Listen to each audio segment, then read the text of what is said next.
ഏറ്റവും പുതിയൊരു വീഡിയോയിലേക്ക് എല്ലാവർക്കും സ്വാഗതം. ഞാനിപ്പോൾ ഒരു പരിപാടിയുടെ വിശേഷങ്ങളൊക്കെ ആയിട്ടാണ് വന്നിട്ടുള്ളത്. നമ്മുടെ തിരുവനന്തപുരത്ത് മാതൃഭൂമി ഒരുക്കിയ ഒരു പ്രോഗ്രാം നടന്നുകൊണ്ടിരിക്കുകയാണ്. ഫെബ്രുവരി 8 മുതൽ 11 വരെയാണ് ഈ പ്രോഗ്രാം നടക്കുന്നത്. MBIFL, അതായത് Mathrubhumi international festival of letters എന്ന് പറഞ്ഞിട്ടാണ് ഈ പ്രോഗ്രാമിൻ്റെ ഫുൾ ഫോം എന്ന് പറയുന്നത്. അപ്പോൾ അങ്ങനത്തെ ഒരു പരിപാടി നമ്മുടെ ട്രിവാൻഡ്രത്ത് കനകക്കുന്നിൽ നടന്നുകൊണ്ടിരിക്കുകയാണ്. അപ്പോൾ അതിൻ്റെ വിശേഷങ്ങളാണ് നമ്മൾ കാണാനായിട്ട് പോകുന്നത്. അപ്പോൾ എല്ലാവർക്കും ഈ പുതിയ വീഡിയോയിലേക്ക് സ്വാഗതം.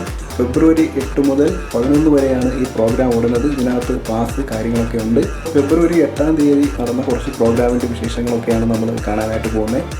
മമ്മൂക്കയാണ് ഈ ഒരു പ്രോഗ്രാം ഉദ്ഘാടനം ചെയ്തത്. വൈകിട്ട് ഏകദേശം 3 മണിക്കായിരുന്നു ഈ ഒരു പ്രോഗ്രാമിൻ്റെ ഇനാഗുറേഷൻ ഫംഗ്ഷനൊക്കെ നടന്നത്. നമുക്കറിയാവുന്നതും അറിയാത്തതുമായിട്ടുള്ള ഒരുപാട് ആൾക്കാർ കലാകാരന്മാർ ഈ ഒരു പ്രോഗ്രാമിലേക്ക് വരുന്നുണ്ട്. അപ്പോൾ ആ വിശേഷങ്ങളാണ് നമ്മൾ കാണാനായിട്ട് പോകുന്നത്.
We always used to say, അദ്ദേഹത്തെ മുമ്പിൽ നിർത്തിയാൽ ഈ പ്രോജക്റ്റ് നടക്കുമായിരുന്നു.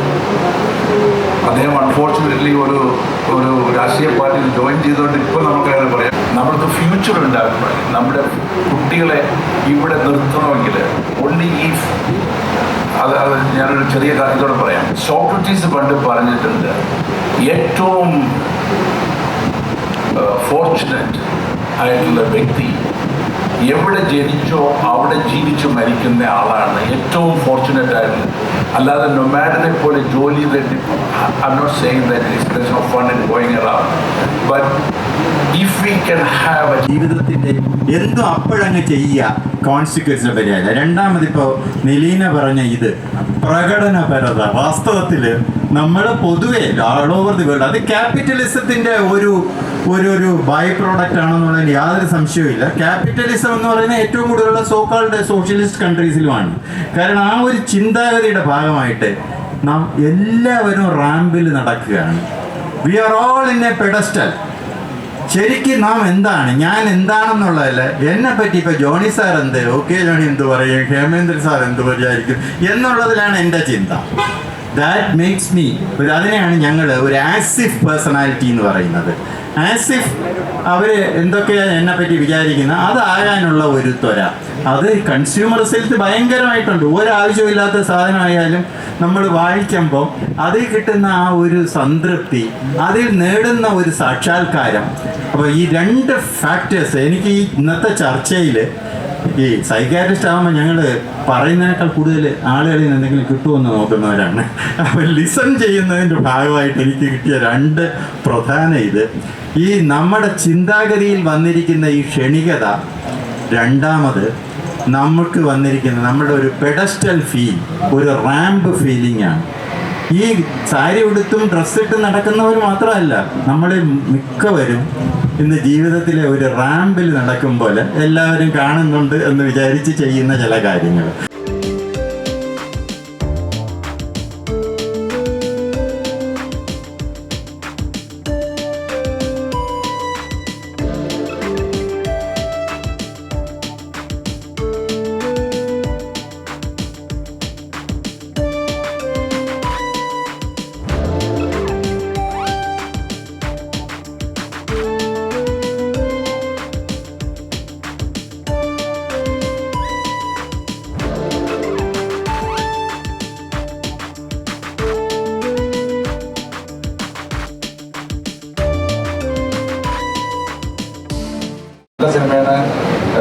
അവതരിപ്പിച്ചോ നിരൂപണം നടത്തിയോ തോൽപ്പിക്കാൻ പറ്റില്ല എന്ന് പറയും. പക്ഷെ ഒരു പരിധി വരെ ചിലപ്പോൾ പറ്റും. കാര്യം നമ്മൾ ഒരു നെഗറ്റീവ് ഒപ്പീനിയനോടുകൂടി ഒരു സിനിമ കാണാൻ പോകാൻ ബാധ്യസ്ഥരാകും. ഫ്രീ ആയിട്ട് കാണാനുള്ള അഭിപ്രായം പറയാനുള്ള സ്വാതന്ത്ര്യം എല്ലാവർക്കും ഉണ്ടല്ലോ. അതിനകത്ത് റിവ്യൂ നിർത്തണമെന്ന് ഞാൻ പറയുന്നത്. റിവ്യൂ നല്ല രസമാണ്. ഇപ്പോൾ ഈ പറയപ്പെടുന്ന ആളുകളുടെ റിവ്യൂ ഒക്കെ ഞാൻ എപ്പോഴും കാണാറുള്ളൂ. എനിക്ക് ഭയങ്കര രസമാണ്. പക്ഷെ അത് ഒരു 2 ദിവസം കഴിഞ്ഞിട്ടാണെങ്കിൽ ഒരു ചെറിയ ആശ്വാസം ഉണ്ടായിരുന്നു അവർക്ക്. Thank you so much. സമയപരിമിതി മൂലം നമ്മൾ ക്വസ്റ്റ്യൻസ് ഒന്ന് അവസാനിപ്പിക്കുകയാണ്. നല്ലൊരു കൈയടി കൊടുക്കാം. കൊച്ചു കൊച്ചു സന്തോഷങ്ങൾ ഫോർ ശ്രീ സത്യൻ അന്തിക്കാട്. ശേഷം ഈ വേദിയിൽ മലയാളിയുടെ പ്രിയപ്പെട്ട പദാർത്ഥങ്ങൾ Ramesh Pisharody and RJ Vijitha session continue ചെയ്യുന്നതാണ്. ഇവിടെ നടക്കാനിരുന്ന സെഷൻ ചെറുതായിട്ടൊന്ന് മാറ്റിയിട്ടുണ്ട്. So thank you so much once again. ഈ QR കോഡ് നിങ്ങൾക്ക് സ്ക്രീനിലേക്ക് കാണാൻ പറ്റുന്നത് നിങ്ങളുടെ അഭിപ്രായങ്ങൾ രേഖപ്പെടുത്താനുള്ള ഒരു മാർഗം കൂടിയാണ്. So please utilise. Thank you so much.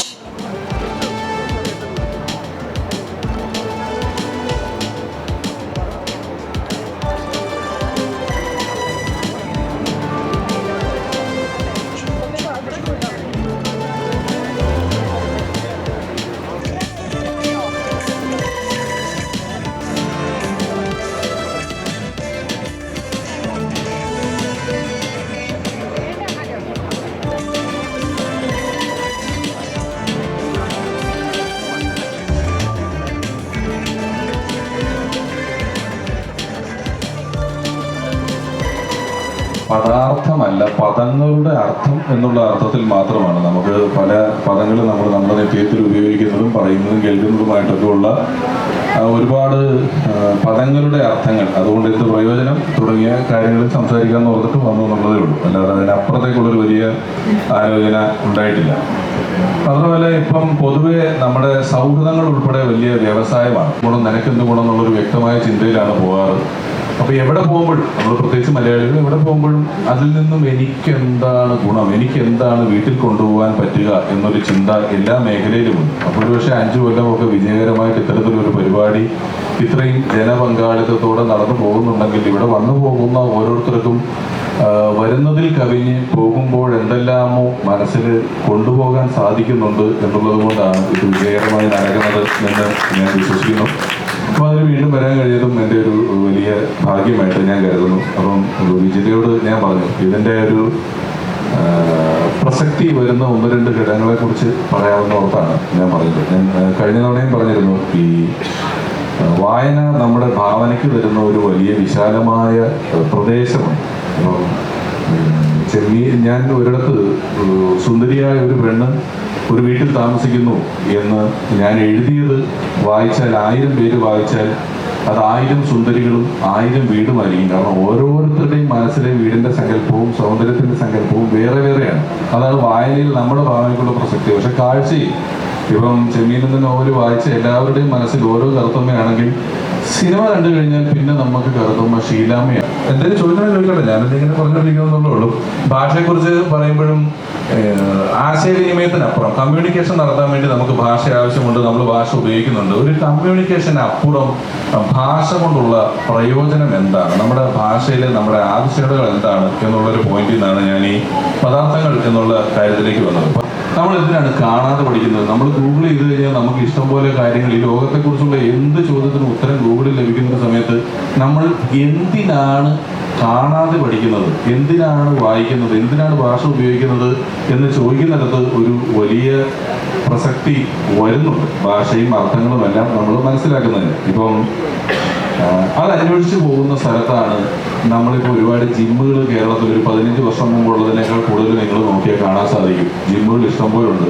ഒരുപാട് പേര് ശരീരത്തിലെ എല്ലാ മസിലുകൾക്കും നല്ല അധ്വാനം കൊടുക്കുകയും അത് കൃത്യമായി ഉപയോഗിക്കുകയും ഒക്കെ ചെയ്യുന്നുണ്ടെങ്കിലും വർത്തമാനകാലത്തിൽ എനിക്ക് വല്ലാതെ തോന്നിയിട്ടുള്ളൊരു കാര്യം, നമ്മുടെ ശരീരത്തിലെ ഏറ്റവും അധ്വാനം കുറഞ്ഞ, എക്സർസൈസ് ഇല്ലാത്ത അവയവമായി തലച്ചോറ് മാറിക്കൊണ്ടിരിക്കുന്ന ഒരു കാലഘട്ടത്തിലാണ് നമ്മൾ ജീവിക്കുന്നത്. നമ്മുടെ തലച്ചോറ് കാര്യമായിട്ട് അധ്വാനങ്ങളൊന്നുമില്ല. കാഴ്ചകൾ കാണുന്നു, പഠിച്ച കാര്യങ്ങൾ ഉപയോഗിച്ച് തന്നെ നമ്മൾ വീണ്ടും വീണ്ടും ജീവിക്കുന്നു എന്നുള്ളതിനപ്പുറം തലച്ചോറുണ്ട് എക്സർസൈസ് ചെയ്യുന്നത്. എന്തുകൊണ്ടാണ് അഭ്രപാളി എന്ന് പറയുന്നത് cinema സ്ക്രീനിന്?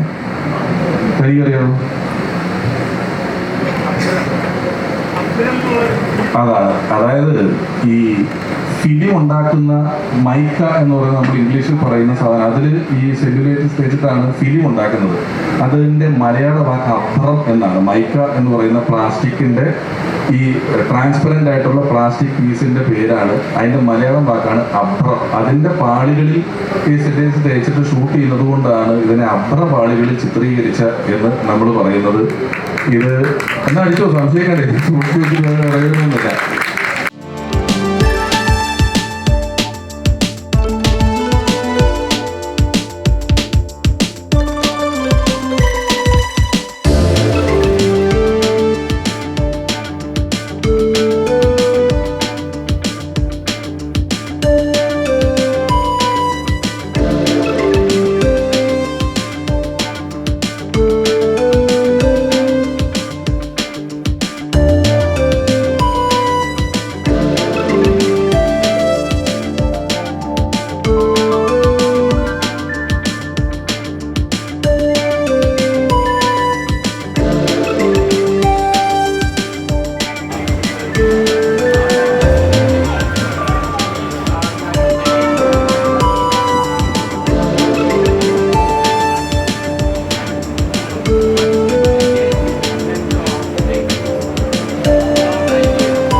Misunderstanding about your book, like maybe they've misinterpreted something. So have you ever felt like reaching out to someone? I have thought about it, but there are so many writers that I hate also. I just don't go and tell them. Their feeling is also valid. I mean, they can actively hate my books. It's fine. Like only yesterday someone sent me a read books a crossword.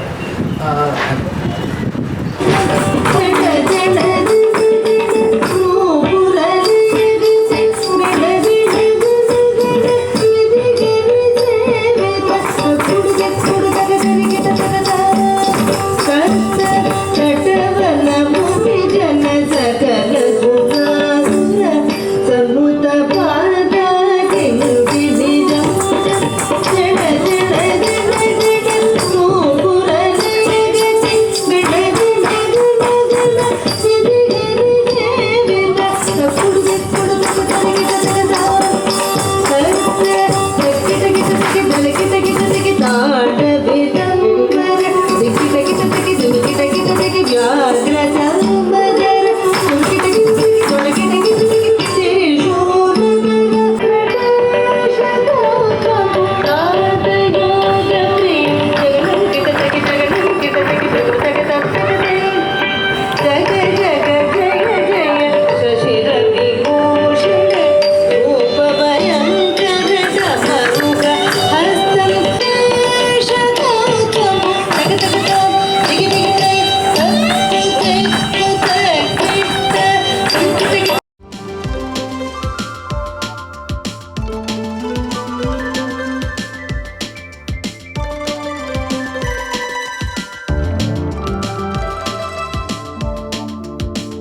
ചോദിക്കാനുണ്ട്. അപ്പം ഞാൻ പണ്ടങ്ങാട് ഒരു ഇൻ്റർവ്യൂവിൽ കണ്ടാണ്, റൈറ്ററിൻ്റെ പേരിപ്പോൾ എനിക്ക് അറിയില്ല, പക്ഷെ അദ്ദേഹം ഒരു ഇംഗ്ലീഷ് റൈറ്ററാണ്. അപ്പം അദ്ദേഹത്തിനോട് ഒരാൾ ചോദിച്ചു ഡിപ്പെൻസ് അപ്പോൺ ദ ഇൻപുട്ട്. ഞാനും കുറച്ച് പുസ്തകം എഴുതാറുണ്ട്. അപ്പോൾ എനിക്കും തോന്നിയിട്ടുണ്ട് ഞാൻ വായിക്കുന്ന പുസ്തകം വെച്ചിട്ടാണ് ഞാൻ എഴുതുന്ന പുസ്തകം ഡിപ്പെൻഡ് ചെയ്യുന്നത്. അപ്പോൾ സാറിനും അതുപോലെ തന്നെയാണ്. സാറിന് അതിനെപ്പറ്റിയുള്ള അഭിപ്രായം എന്താണ്? ഞാൻ എഴുതാനിരിക്കുമ്പോൾ ആദ്യം 2-3 കാര്യങ്ങൾ ആലോചിക്കാറുണ്ട്. ഞാനിപ്പോൾ എഴുതാൻ പോകുന്ന ഒരു കഥ, 3-ാം ക്ലാസ്സിൽ ഞാൻ പഠിക്കാനുള്ള മഞ്ഞപ്പാവാട അല്ലെങ്കിൽ ഇരുന്നുള്ളിൽ. അപ്പോൾ ഈ കഥ എഴുതാനിരിക്കുമ്പോൾ അത് ഏത് പ്രായത്തിലുള്ള കുട്ടികളെ ഉദ്ദേശിച്ചാണ് എഴുതുക എന്നുള്ളത് വളരെ പ്രധാനപ്പെട്ട ഒരു കാര്യമാണ്. അത് LKG ഇപ്പം ഞാനിപ്പോൾ കൊടുത്ത പുസ്തകം എന്ന് പറയുന്നത് പ്രീ പ്രൈമറി കുട്ടികൾക്ക് വേണ്ടിയിട്ടുള്ളതാണ്. ഉദ്ദേശിച്ച് എഴുതുന്നതിൽ പ്രോസ് കൂടുകയും ചിത്രങ്ങളൊക്കെ കുറയുകയും ചെയ്യുന്ന കാര്യങ്ങൾ. അപ്പം നമ്മൾ എടുക്കുന്ന വിഷയം ഏതിന് പറ്റുന്നു. ചില വിഷയങ്ങൾ കഥ എഴുതാൻ പറ്റും, ചില വിഷയങ്ങളിൽ കവിത എഴുതാൻ പറ്റും, ചിലത് ലേഖനം എഴുതാൻ പറ്റും. അപ്പോൾ അത് ഏത് വിഷയമാണെന്ന് തീരുമാനിച്ച്, അത് ആർക്ക് വേണ്ടിയിട്ടാണ് എഴുതുന്നത് തീരുമാനിച്ച്, അതിന് പറ്റുന്ന രീതിയിലുള്ള ഭാഷയും അതിന് പറ്റുന്ന രീതിയിലുള്ള ഒരു ആഖ്യാന രീതിയും സ്വീകരിച്ചിട്ടാണ് നമ്മൾ ഓരോ പുസ്തകവും എഴുതുക. LKG UKG കുട്ടികൾക്ക്, 4-ാം ക്ലാസ് വരെ കുട്ടികൾക്ക്, 7-ാം ക്ലാസ് വരെ, പ്ലസ് ഹൈസ്കൂൾ വരെ എന്നൊക്കെ പറഞ്ഞ് വിഭജനങ്ങളുണ്ട് ശാസ്ത്രീയമായിട്ട്. പലപ്പോഴും പുസ്തകങ്ങൾ ആ രീതിയിൽ അത്ര ശാസ്ത്രീയമായിട്ടല്ല ഇറങ്ങുന്നതെങ്കിൽ കൂടിയും നമ്മൾ എഴുതുന്നത് ഏത് ഏജ് ഗ്രൂപ്പിലുള്ള കുട്ടികൾക്ക് വേണ്ടിയിട്ടാണെന്ന് ആലോചിച്ചിട്ട് അതനുസരിച്ചിട്ടാണ് ആ പുസ്തകത്തിൻ്റെ രീതിയും എഴുത്ത് രീതിയും ഒക്കെ തീരുമാനിക്കുന്നത്.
ലോകമെമ്പാടുമുള്ള സുമനസ്സുകൾക്ക് മാതൃഭൂമിയുടെ സ്നേഹത്തോടെയുള്ള സ്വാഗതം.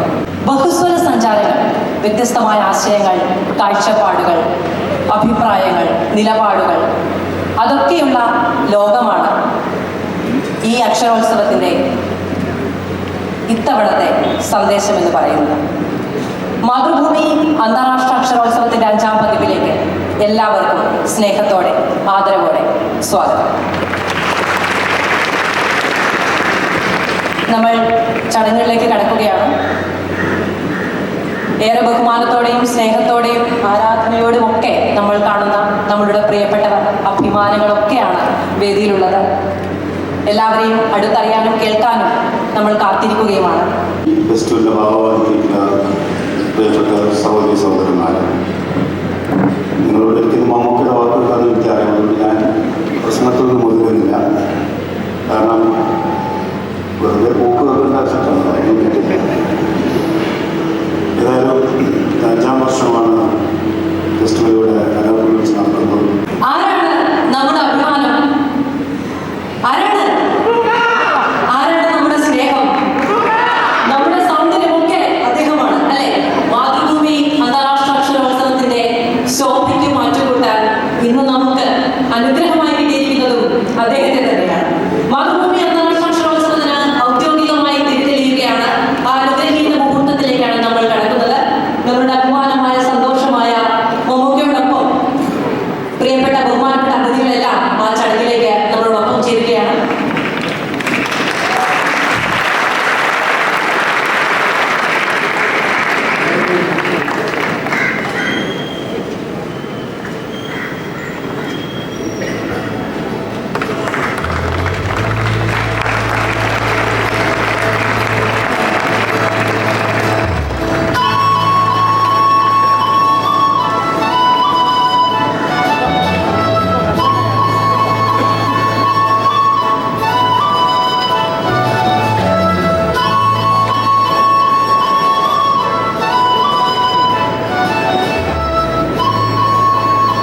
നമസ്കാരം.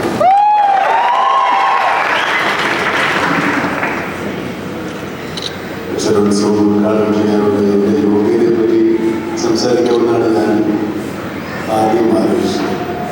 പക്ഷേ എൻ്റെ സുഹൃത്ത് ശ്രേയസ്കുമാർ എൻ്റെ അതിനുള്ള യോഗ്യതകൾ വിശദീകരിക്കുന്നതിനെ ബോധ്യപ്പെട്ടു. പക്ഷേ എനിക്കിപ്പോഴും ബോധ്യപ്പെട്ടിട്ടില്ല. ഞാൻ പറയുന്ന പോലത്തെ കാര്യങ്ങളോ പുതിയ മാതൃഭൂമി ആളാണ് ഞാൻ. മാതൃഭൂമിയായിട്ടുള്ള ബന്ധം എനിക്ക് അക്ഷരം കൊണ്ട് വായിക്കാൻ തുടങ്ങിയ കാലമായിട്ടുള്ള. പക്ഷേ മാതൃഭൂമിക്ക് ജ്ഞാനമായിട്ടുള്ള ബന്ധം ഞാൻ സിനിമയിൽ അഭിനയിക്കാൻ തുടങ്ങിയതിന് ശേഷമാണ്. മാതൃഭൂമി കുടുംബത്തിൽ എന്ന് പറയുന്നത് ചന്ദ്രൻ, ശ്രേയസ്കുമാർ, പിതാവ് അവരുമായിട്ടൊരടുപ്പം മാതൃഭൂമിയായിട്ടൊരടുപ്പമായി തീരുകയാണ്. രണ്ടുപേർക്കും മറുപടിയില്ല.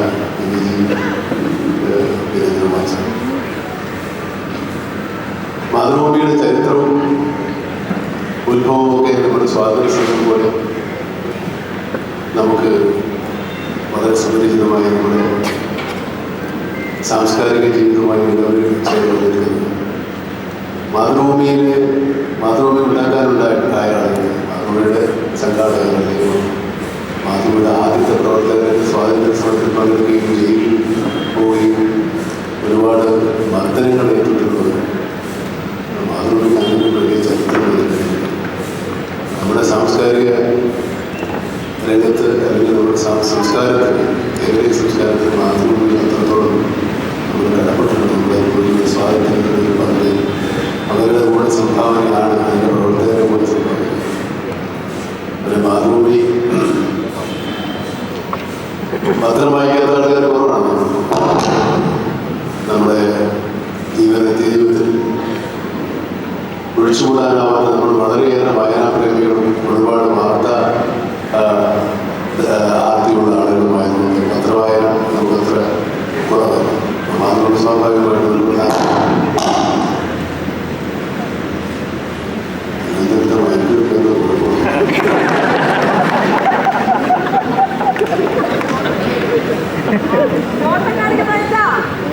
അതുകൊണ്ട് മാതൃഭൂമി വായനക്കാരാണ്.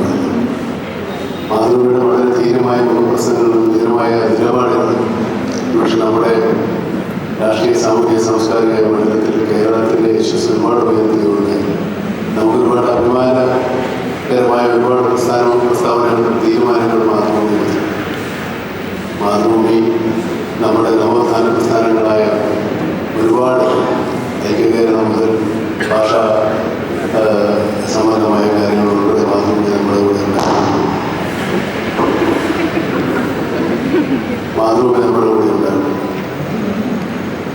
മാതൃഭൂമി ആഴ്ചപ്പതിപ്പ് ഒരുപക്ഷെ നമ്മളെല്ലാവരും വായനയുടെ ആരംഭകാലത്ത് ഏറ്റവും കൂടുതൽ ആകർഷിക്കുകയും ഏറ്റവും കൂടുതൽ ചേർത്ത് വയ്ക്കുകയും പ്രിയപ്പെട്ടതായിക്കൊണ്ടുള്ളത് മാതൃഭൂമി ആഴ്ചപ്പതിപ്പ്. മാതൃഭൂമി ആഴ്ചപ്പതിപ്പ് കയ്യിലുള്ളത് വലിയ അഭിമാനത്തിൻ്റെ അന്തസ്സിനെയുമൊക്കെ ഒരു മാതൃകയായി നമ്മൾ കൊണ്ടാണ്. മാതൃഭൂമിയിലുണ്ടായിരുന്നു. മാതൃഭൂമി ആഴ്ചപ്പതിപ്പ് വായിച്ചുകൊണ്ടൊക്കെ ചോദിക്കുന്നത് ചെറുപ്പകാലത്ത് വലിയ ഒരു അഹങ്കാരവും ആദർശവുമായിരുന്ന കാലമാണ് മാതൃഭൂമി ആഴ്ചപ്പതിപ്പ്. മാതൃഭൂമി ആഴ്ചപ്പതിപ്പിൽ എൻ.ഡി. കൃഷ്ണവാര്യരുടെയും എം.ടി. വാസുദേവനാരുടെയും ഒക്കെ സാന്നിധ്യത്തിൽ മാതൃഭൂമിയെ നമ്മളിലുണ്ടാക്കിയ സ്വാധീനം, നമ്മളിലുണ്ടാക്കിയ സാഹിത്യബോധം, നമ്മളിലുണ്ടാക്കിയ സാംസ്കാരിക ബോധമൊക്കെ ഇന്ന് നമ്മൾ അനുഭവിക്കുന്നത്, നമ്മൾ കണ്ടുകൊണ്ടിരിക്കുന്ന ഒരുപാട് സാംസ്കാരിക അനുഭവങ്ങളിലേക്ക് ആരംഭം. മാതൃഭൂമിയിൽ കൂടെ അല്ലാതെ അപൂർവം ആളുകളെ നമുക്ക് അക്കിത്തം മുതൽ സുഗതകുമാരി വരെയുള്ള കവികൾ, ഇതിഹാസ സാഹിത്യമായ നോവി വിജയൻ്റെ ഖസാക്കിൻ്റെ ഇതിഹാസമൊക്കെ നമ്മുടെ മാതൃഭൂമിയിലൂടെയാണ് വായിച്ചത്. DKൻ്റെയും അതുപോലെയുള്ള നമുക്ക് ഒരുപാട് പ്രതിഭാശാലികളുടെ എല്ലാ സാഹിത്യ രീതികളും നമ്മളിലേക്ക് വന്നത് മാതൃഭൂമി എന്നൊരു വലിയ മാധ്യമത്തിലൂടെ. എം.എ. ദേവൻ മുതൽ നമ്പൂരി, ഏകദേശം തുടങ്ങിയ വലിയ ചിത്രകാരന്മാരുടെ ചിത്രങ്ങൾ സഹിതം നമ്മൾ മാതൃഭൂമിയാണ് ഇവിടെ എടുക്കുന്നത്. എന്തിനേറെ അരവിന്ദൻ്റെ ഒരു ഗ്രാഫിക് നോവലിൽ നമ്മളിപ്പോൾ പേരിട്ട് വിളിക്കുന്ന ഒരു വലിയ സാമൂഹ്യ വിമർശന കാർട്ടൂൺ, ചെറിയ മനുഷ്യനും വലിയ ലോകവും, അത് നമ്മൾ മാതൃഭൂമിയിലാണ്. മാതൃഭൂമി ഒരുപാട് പുതിയ സാഹിത്യകാരന്മാരെ, പുതിയ യുവ സാഹിത്യകാരന്മാരെയൊക്കെ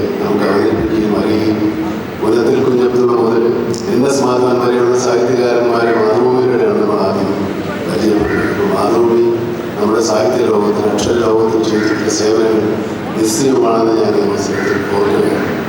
മാതൃഭൂമിയുടെ ഈ അക്ഷരോത്സവം, ഈ സമ്മേളനം തന്നെ വലിയൊരു മാതൃകയാണ്. നമ്മുടെ പൊതു ഇടങ്ങളില്ലാതെ മനുഷ്യർ ലൈബ്രറികളും വായനകളും ഇല്ലാത്ത അവസരങ്ങളിലേക്ക് വായനകൾ താളുകളിൽ നിന്ന് വാളുകളിലേക്ക് നമ്മൾ വായന മാറ്റുകയാണ്. എഴുത്തും വായനയും പുസ്തകത്താളുകളിൽ നിന്ന് ഫേസ്ബുക്ക് വാളുകളിലേക്ക് മാറിയുള്ള ഒരു കാലമാണ്. അപ്പോൾ നമ്മുടെ വായനകൾ താളുകളിൽ വാളുകളിലേക്ക് മാറിയപ്പോൾ നമുക്ക് ഒത്തുകൂടാനും നമുക്ക് കൂടുതൽ സംസാരിക്കാനും സാഹിത്യ ചർച്ചകൾ ചെയ്യാനുമുള്ള അവസരങ്ങളും വേദികളും കുറഞ്ഞുകൊണ്ടിരിക്കുന്ന ഈ കാലഘട്ടത്തിൽ മാതൃഭൂമി ഇപ്പോൾ ഈ ചെയ്യുന്ന ഒരു മഹാസമ്മേളനം, ഇപ്പോൾ ഈ ഇത്രയും വലിയ കാര്യങ്ങൾ നമുക്ക് ചെറുതായിട്ടുകൂടെ ചെയ്യാൻ സാധിക്കും. കാരണം സൂര്യ വെളിച്ചമാണ് ഏറ്റവും വലിയ ആൻറ്റിസെപ്റ്റിക് എന്ന് പറയാറുണ്ട്,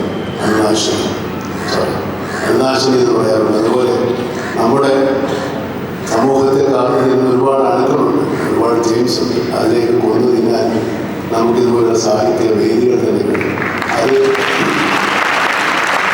വലിയ നഗരങ്ങളിലും ഗ്രാമങ്ങളിലേക്ക് ചെറിയ ചെറിയ ഇടത്തരം പട്ടണങ്ങളിലേക്കും ഇടത്തരം ഗ്രാമങ്ങളിലേക്കും കൂടെ വ്യാപിക്കുകയാണെങ്കിൽ മാതൃഭൂമിക്ക് ഒരു വലിയ സേവനം, അതിന് മാത്രമുള്ള ഉത്തരവാദിത്തമായിട്ട് തന്നെ കണക്കാക്കണം എന്നാണ് എനിക്ക് പറയാറുള്ളത്. ഇതുപോലെയുള്ള വലിയ സമ്മേളനങ്ങൾ ചെറിയ സമ്മേളനങ്ങളാണ് സാധാരണ ജനങ്ങളിലേക്കും പൊതുവിടങ്ങളിൽ നമ്മൾ കൂടാതിരിക്കുമ്പോൾ നമ്മൾ നമ്മളിലേക്ക് ചുരുങ്ങുകയും വേണ്ടാത്ത ഒരുപാട് വിഷയയുക്തമായ ചിന്തകൾ നമ്മളിലേക്ക് ഉണ്ടാവുകയും ചെയ്യും. നമുക്ക് സംസാരിക്കാനോ ആശയങ്ങൾ പങ്കിടാനോ പരസ്പരം നമ്മുടെ ഇമോഷൻസ് പങ്കിടാനോ ഒന്നും പറ്റാത്ത അവസരങ്ങളിൽ നമ്മൾ സ്വയം നമ്മളിലേക്ക് ചുരുങ്ങുന്ന അവസരങ്ങൾ ഒഴിവാക്കാൻ വേണ്ടി നമുക്ക് ഇതുപോലെയുള്ള സമ്മേളനങ്ങൾ നാട്ടുപുറങ്ങളിലേക്കൂടെ വരട്ടെ, നല്ല മനോഹരമായ സായാഹ്നങ്ങൾ ഉണ്ടാവട്ടെ. മാതൃഭൂമിയുടെ ഈ മനോഹരമായ സംരംഭങ്ങൾക്ക് ഈ അക്ഷരോത്സവത്തിന് വലിയ അക്ഷരങ്ങളുമായിട്ടുള്ള എൻ്റെ ബന്ധം വളരെ കുറവാണ്. ഞാൻ വായനത്തിന് താല്പര്യം, ഞാനൊരിക്കലും എഴുത്തുകാരനായിട്ടില്ല. ഇന്ന് രാവിലെ ഒരു പക്ഷേ മാതൃഭൂമിയിൽ വായിച്ചു കാണും ഞാൻ എഴുത്തുകാരനാകാൻ ശ്രമിച്ച കഥ. അതൊരു വലിയ കഥയാണ്. പക്ഷേ അതേ ബസ് കണ്ടക്ടറാകാനും പോലീസുകാരനാകാനും അധ്യാപകനാകാനും ഒക്കെ ആഗ്രഹിക്കുന്ന ഒരു കുട്ടിയുടെ കൗതുകത്തിന് പ്രത്യേകതകളാണ്. നമ്മുടെയൊക്കെ ഭാഗ്യത്തിന് ഞാൻ ആ വഴിക്ക് പോയില്ല.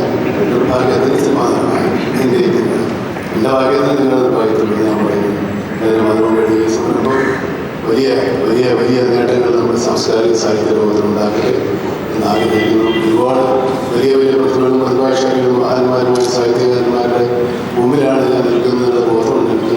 എൻ്റെ പിഴവാക്കുകൾ എല്ലാവരും സദയം ക്ഷമിക്കുക. ഒരിക്കൽ കൂടെ ആശംസിക്കുന്നതിനുള്ള അവകാരികളുമായി രക്ഷപ്പെടുത്തുന്നു.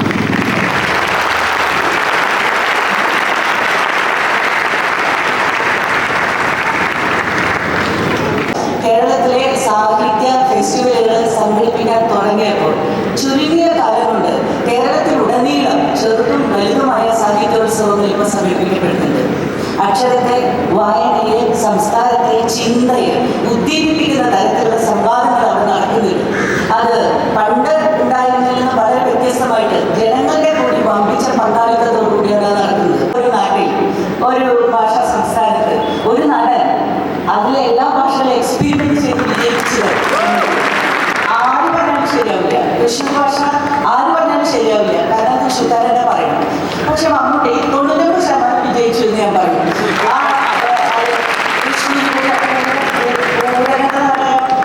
തൃശ്ശൂരിനെ പറ്റി പറയുന്നു.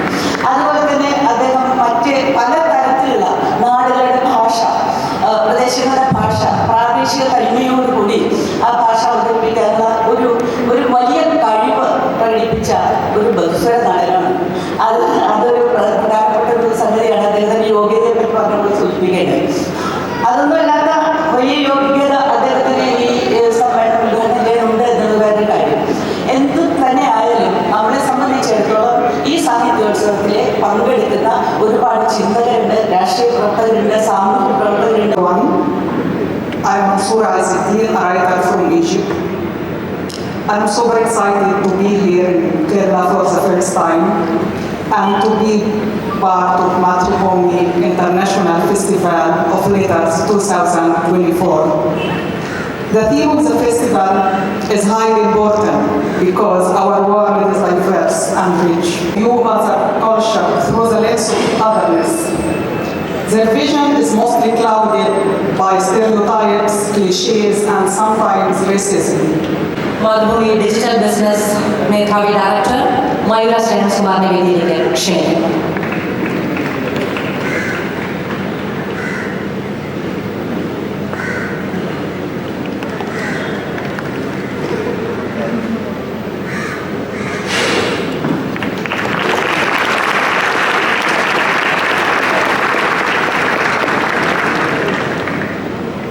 സാറ ജോസഫിന് ഉപഹാരം നൽകുന്നതിന് മുൻപായി മമ്മൂട്ടിക്ക് ആർട്ടിസ്റ്റ് ഗിരീഷ് മത്തിയിൽ തയ്യാറാക്കി നൽകിയ ഉപഹാരമാണ്.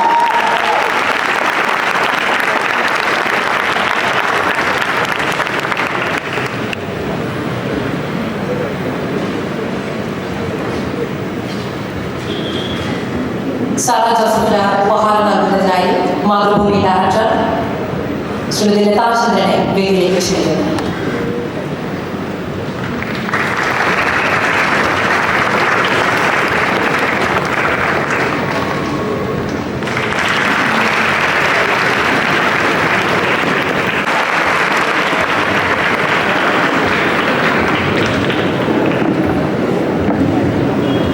പരിപാടിക്ക് ശേഷം ഇവിടെ നടൻ ജയറാം, ശ്രീ മടന്നൂർ കൃഷ്ണകുടി, ശ്രീ പെരുമലക്കോട്ടൽ ബാലാരൻ, ശ്രീ ബി കെ ഹരിനാരായണൻ എന്നിവർ പങ്കെടുക്കുന്ന മേളം പെരുങ്കാലങ്ങൾ എന്ന പരിപാടിയാണ് സെഷനാണ് നടക്കുക.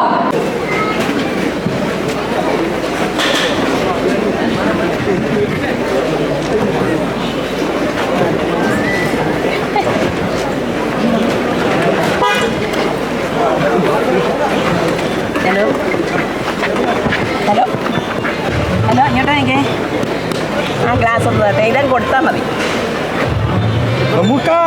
ഈ ആളിനെ ഓർമ്മ ഒരു ആയി കാണിക്കൂ. ഈ ആളിനെ ഓർമ്മയുണ്ടോ? ഇല്ല കൈ കൈ കൈ കൈ നവാസ് നിലമേൽ ഓർക്കുന്നോ? പിന്നെ എനിക്കൊരു ഇതുണ്ടായിരുന്നേ, പിന്നെ വായിച്ചു നോക്കിയിട്ട് ഒരാളിനെ ഏൽപ്പിക്കാനാണ്. ഒരു